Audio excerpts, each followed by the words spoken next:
Okay folks, here's a little update on what's going on.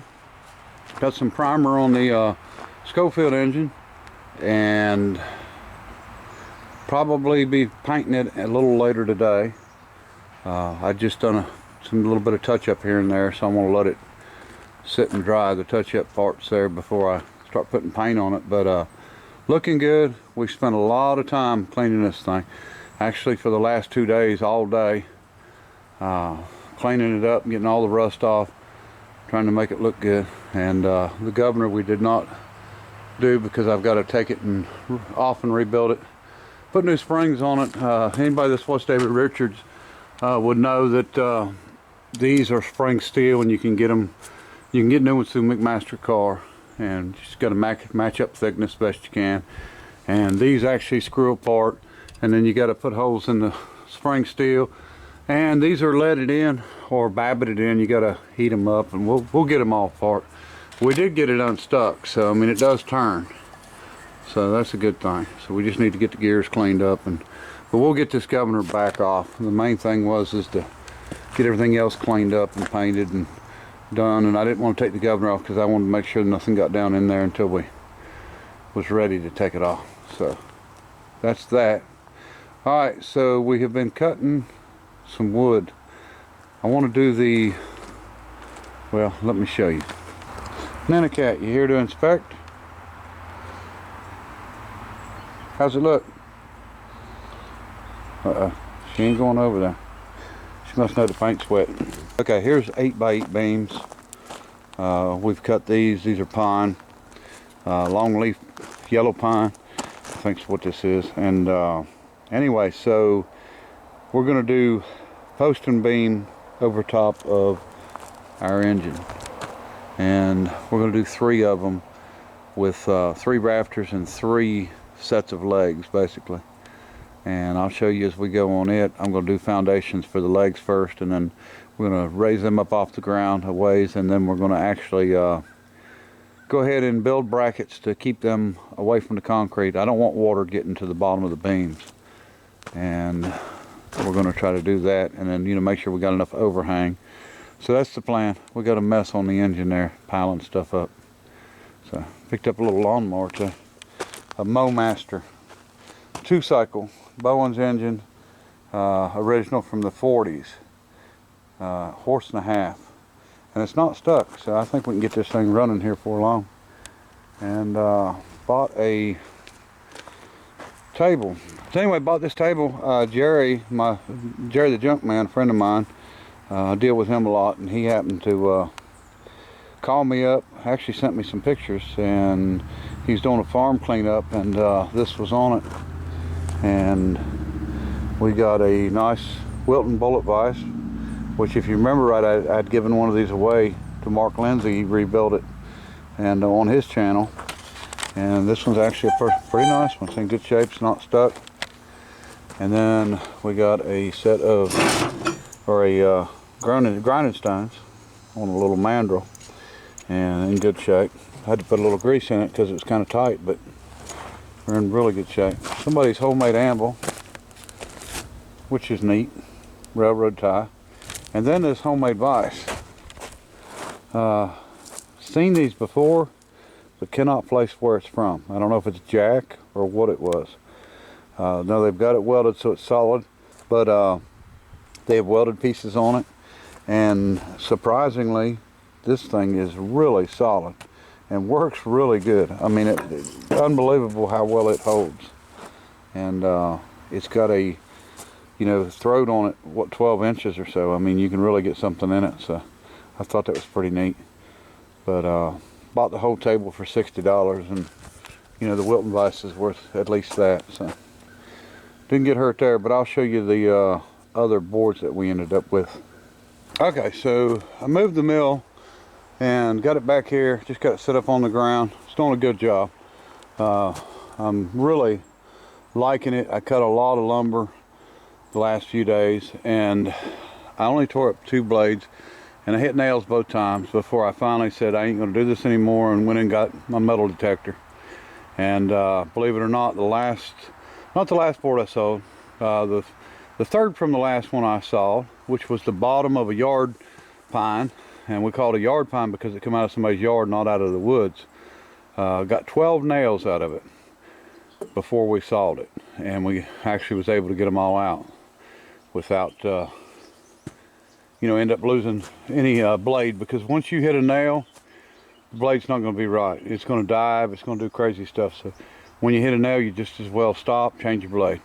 And believe it or not, that little piece of hickory right there, I wanted to saw it for the boards off of it, and I hit a couple of nails, and I'll show you them. Okay, believe it or not, this was the first pass on it. Didn't hit any nails. But then I went to cut a 1-inch board off, live edge, and the nails had been nailed in evidently years and years before, and they had grown over. And now I did not check this with a metal detector, and it would have detected it. But you can see that it was a nice clean cut up until the nails, and then the cut went to crap, and it actually started diving. So I just stopped and cut the board off, and really kind of didn't want to worry about the, you know, it was one of them deals where I was cutting it just for the heck of it. It wasn't even something that I needed. And so anyway, blades $15 a piece. I get them through Smith. Really good company to deal with. I'm really impressed with them. They've got 3 locations in the United States. No, one's in Texas, one's in North Carolina, and I'm not sure where the other one's at. Now, what I done the first time, I went and bought 5 blades, and I actually went and picked them up. Well, they're about 70 miles away, and I was in a hurry, so I just ran on down there and got them. Well, this time, of course, I called them and decided I wanted to have them ship them to me. And when I called, it was after 5 o'clock, and I didn't realize that. So it automatically transferred me to the Texas facility, and I told them what I was wanting, and she said, "Are you in North Carolina?" I said, "Yes, ma'am." And she said, "Well, you know, if you don't mind, I'll have the lady from North Carolina call you in the morning, because she's got all your information, and you know, make sure she gets you the right blades." And I said, "That's fine." So, you know, you get that stuff from companies, and then you figure, well, they might or might not call. Well, the next morning, you know, right after 8 o'clock, she was calling, you know, ready to help. So told her who I was. She looked it up, and she said, "Well, this is the blade you bought before." And she told me, and I said, "I needed the same blade. I want 10 this time, and I want them shipped to me." So you give them a credit card, they keep it on file, and then all you got to do is call them and order when you need them. Like I said, $15 a piece. I can't complain, because how many boards do you need to cut before you know, you got your 15? So you figure I've got 3 blades here, and one of them's still good on the machine, 2 of them are bad. So I've spent 30 bucks, and let's say I spent 45, you know. This is, I cut all them beams, and then this is all the lumber that I've got. Now these are, some are 1x8, some are 1x12s, there's some 1x11s. Just whatever I get out of the extras, because my goal on this lumber, or these logs, is to cut 8x8s, and whatever I end up with besides the 8x8, you know, the 1-inch boards, is I just cut it whatever thickness or whatever width that I need. And these will probably go on top of the roof when we're done. We've got some tin there to cover them up with. We've got them just staked apart where some air will get in there and dry. But now most of these are trees that have been either standing dead or been laying down.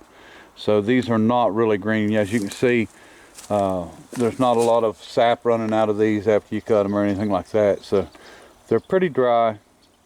I don't think they're going to warp or anything. And you know, so I think they'll be fine. But we've got this is leftover. In other words, I was cutting 8x8 beams, and this is what we've got left over from cutting our beams. So I don't know how many boards are there, but there's a lot there, a lot of board feet, and that's what we'll use, like I said, to cover the top. So that way when you go in, it's going to be post and beam. You're going to look up, you're going to see these boards, and then from the top side you're going to see slate shingles. So anyway, that's it. And sawmill's doing good.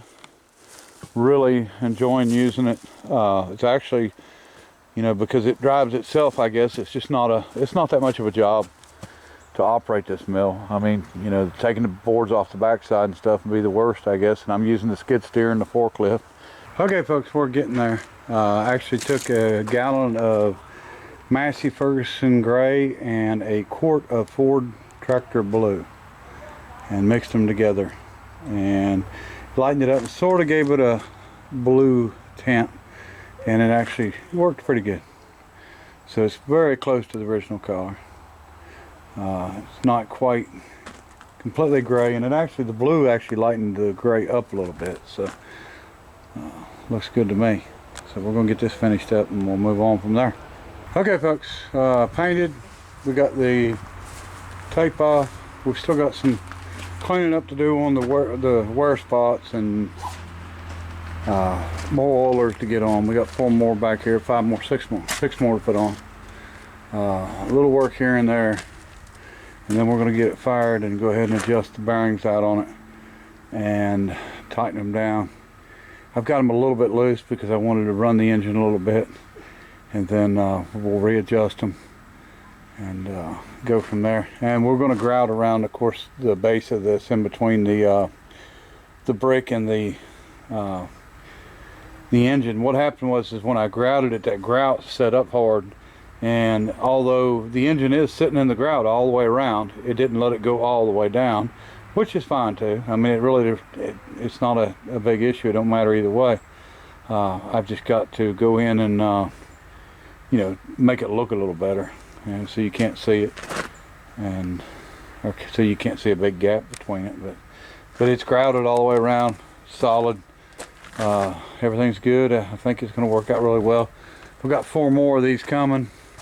I really needed 6 more. I guess I can order 2 more. Need 1 for the center, 1 for this side, and then 2 for each of the bearing caps there. And you know, I didn't have to use the big ones, but I just like them. And you know, none of these move really. You know, this one moves back and forth a little bit, and that's it. These others don't move. And you know, you got to have oil to this. I've got to work on the wick on the bottom of this. I've got to turn sideways, but this actually comes up, hits the wick, and the oil goes down in the hole. And that's why you could run these things for, you know, years at a time without shutting them off, is the fact that they, you know, was able to oil everything without messing with it too much. I've actually, and I haven't got it out yet because I forgot, but I've got to drill this and get it out, and then I've got to come up with another one like this, or make it to be able to use a wick on this one. So we can make all them parts. It's not that big of a deal. If I don't find one, I can make it. So, but we've got it as good as we're going to get it. Come out good. It looks good. It's not really, I don't know what it looks like on the camera. It's hard to say, but it's not, you know, all gray. It's got a blue sort of tint to it. It come out really good, and we're going to keep working on. We're chugging along at it. I don't want to really start working on the cordless engine for now. I really want to work on it, but the problem is everything I do to it, it's going to end up getting rained on. And my whole goal is to get it, you know, get a roof over it. So that's why I've been sawing the beams I have. So we're going to go ahead and start trying to get some measurements done. We've got to do some piers for the poles, because we've got to keep them as far off the ground as we can. We don't need them to rot. We've got, you know, I know a lot of people had said stuff about the flywheel pit on this engine. Evidently, if you think this is going to fill up with water, you've probably either never been to the beach or lived in the sandhills, because you couldn't get this to fill up with water if you ran a water hose in it constant. It would just leak out before you had a chance to get it up. And I know I dug you know, about 10 or 12 foot down out back and got some water, but that's because I actually got into the white clay layer, gumbo clay. But I don't know how deep it is here, but it's a long ways down. So anyway, the flywheel pit is not to worry at all. And daggone, I got a mess. But anyway, so I've got to get to work getting this cleaned up, and where we've been cleaning on this one and painting and just making a mess, and you know, moving stuff back and forth from one to the other, and we've got to quit that stuff, get everything in the building where it belongs here, and you know, go ahead and try to get some measurements done on our roof here, how we're going to do it. And it's going to be about 12 foot wide, about 22 foot long, Of course, it's going to be a pitched roof on each side with slate shingles. So that's the plan. And probably about 12 foot high. And it's, I think, about 8 foot from the ground to the bottom of that flywheel. So we've got 2 foot of it in the ground. So we're 8 foot. So I don't want to go 10. I could go 10 and be okay, but I think I'll go a little higher than that. But we'll see. All right, folks. Yesterday, when we should have been working on other things, we worked on the Novo engine. It was sitting here. I tried to move it with my new little tractor, and I think I'm going to sell my new little tractor. I bought it cheap, so with intentions to probably sell it, and as you can see, I didn't get anywhere with it. This tractor is just not, it's not up to what I'm used to. And of course this engine probably weighs, well, I ain't gonna say as much as the tractor, but I'll show you the tractor in a minute. But we pulled the cylinder already, and we got all the gears, unstuck. The engine's turning over good. Of course, we're missing them valve cages and valves and springs, and which are very expensive, so I'll probably end up making them later. But we wanted to sort of get it unstuck and make sure it was in good shape and sort of pickle it here. So everything's unhooked and unlocked and all that good stuff. So my plan was just to display it up here for now, but I couldn't even get it up that far. This is a little tiny hill. So let me show you the monster tractor I'm using here. Nenicat checking things out for us. But anyway, all right, so here's our garden tractor slash tractor, I guess is what it is. This is actually made by Shiburo, and I'm really familiar with these because I've worked on them over the years for other people. And I bought this one. It's got an issue with first gear in the transmission, well, first and fourth, because it's got a high and low, so it's not a hydrostatic. And 16 horsepower. The engines are strong, they run really good. It's four-wheel drive, got a loader on it. The loader's probably a little more than what the tractor should have. The bucket, it'd be okay with mulch or something, but you load that bucket full of gravel and you've got way too much weight on this tractor. They're neat.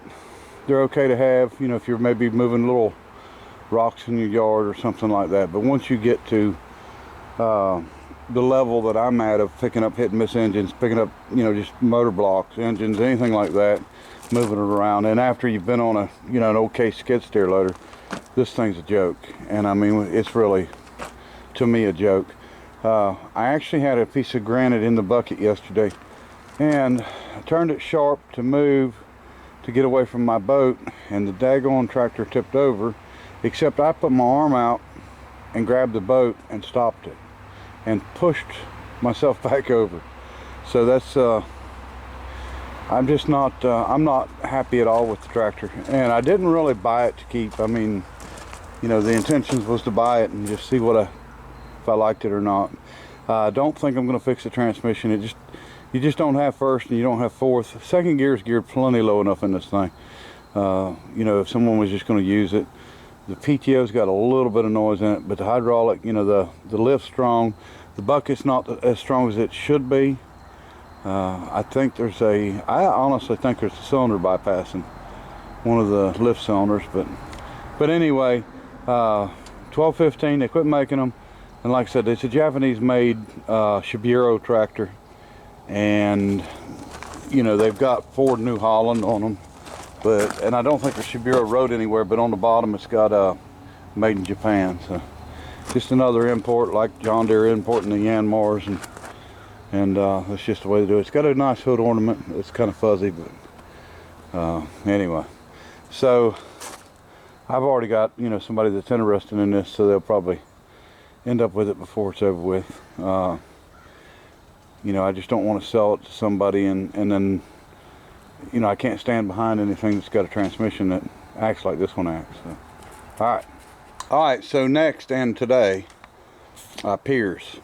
We are going to do piers for the roof, and I still don't have enough logs. I got to cut some more logs, but I need more trees. It's my problem right now.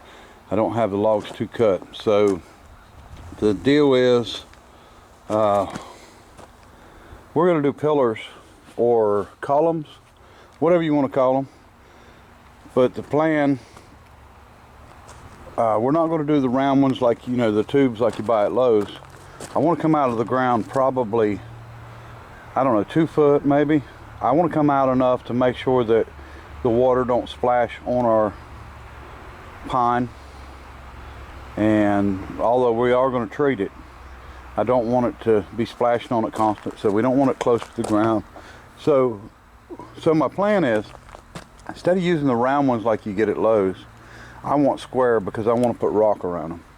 And I don't think the round I could do much with. So I'm going to make my own piers, and I'm going to make my own form. But the plan is to take the auger on the skid steer, I'm going to dig down, and then we will actually set the pier in square, upright, and, you know, level where we want it, all that good stuff. And then I'm going to run rebar down the center of it and actually hammer it down into the ground a pretty good ways. And then we will pour, and we're going to use Quikrete, but we'll vibrate it and get it, you know, make sure that it goes in good. But I think we're going to use probably 11 by 11, and we're going to try to actually set this up to be perfect. In other words, I know it sounds kind of crazy, but when I say perfect, what I mean is if we can get these columns in the exact right place, then when we set our uprights with the rafters already on them, they'll land directly in the middle where they need to be and not look off. So that's the plan. I think I've got some 11-inch wide boards I cut, so I think what I'll do is make an 11 by 11, well, it end up being a 10 by 10 box, or a 10 by 11 box, and which is fine. Or, you know, I can use 11 and a 10 and get a 10 by 11 or a 10 by 10 box. So that's the plan. I'm going to set up, and we're going to run a water level. I'm going to show you how you do a water level. Some people have seen them, some people haven't. Water levels was, you know, water's of course the oldest level in the world, but we're going to use a system like they used to use around here setting mobile homes up many years ago, and I've never seen anybody use it in a long time, but this is the system that they use. I'll show you, and I'll show you how you can get all 4 corners level and not have to run anything between the corners, like a level or a tape or anything like that. And it's pretty simple. And you know, whether you, well, I say level, but the same. We're going for consistency. We want this one to be the same height as that one, and you know, all 4 corners to be the same height. And I'll show you how we do that here shortly. All right, folks, we're working on them pillars or columns, whatever you call them. But anyway, so I had to go get some Quikrete, and you know, they knock 20% off if you buy a pallet. So I bought a pallet of 42. So that's 3,400 pounds, and you can see I put it all behind the axle there, so you would think that this thing would be a like one of them Carolina squat trucks, but I can't seem to make it squat. So this truck will absolutely haul a load now. I'm not kidding. Okay, folks, so we're using a water level, and as you can see, I've got a jug, a clear plastic line, and a fitting in the bottom, and we've got a little bit of water with red food coloring in it, and our line is running around. And right now we've got one of our boxes in, and we are within maybe a 1/4 inch. But what we're going to do is we're going to take it and check the other box on the other side. So all we've got to do is carry this over.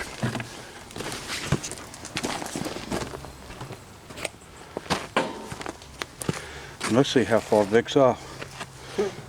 Way off. Hold on, let it bounce a minute. Wait a minute, you might not be too far off. Not as much as you think, Vic. You're going to have to go down about right around 2 inches. That's what I figured. Yeah. It's on this side right here is the worst part. So, alright. So what we're doing, or what we're getting at is I'm going to use this to level the entire roof. And I'll show you another thing.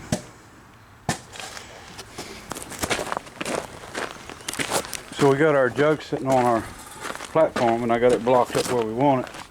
But if you watch, I'm gonna raise this jug up maybe an inch, and you can see what happens to this line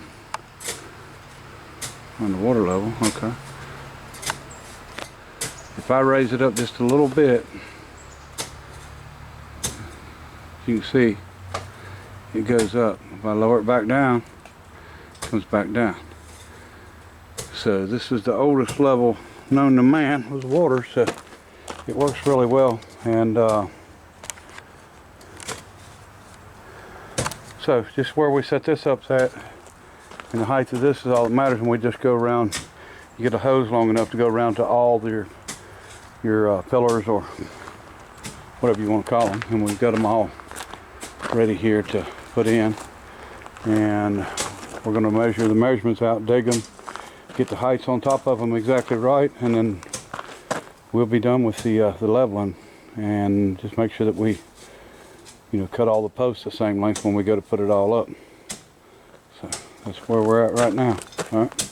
Okay, folks, I had to move. We were set up here. I had to move it closer. I didn't have enough hose. So what I done was move it. So now we got to recalibrate it. Well, we've already done this box. We know it's right. So what we'll do is set it up. All right. So we're just a couple inches high. So we'll just start by moving one board. Set her back here. That's going to be another board too high. Yeah, at least. Move another one.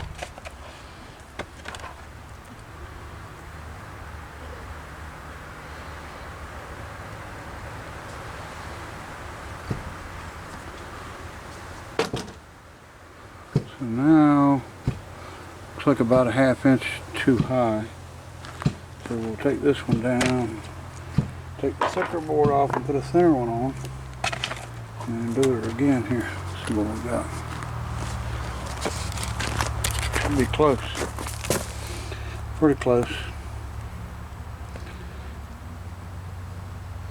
Anyway, you get the idea. Work with it until we get it level, and then we'll recalibrate it. Alright folks, so I'm gonna call our quits on this video.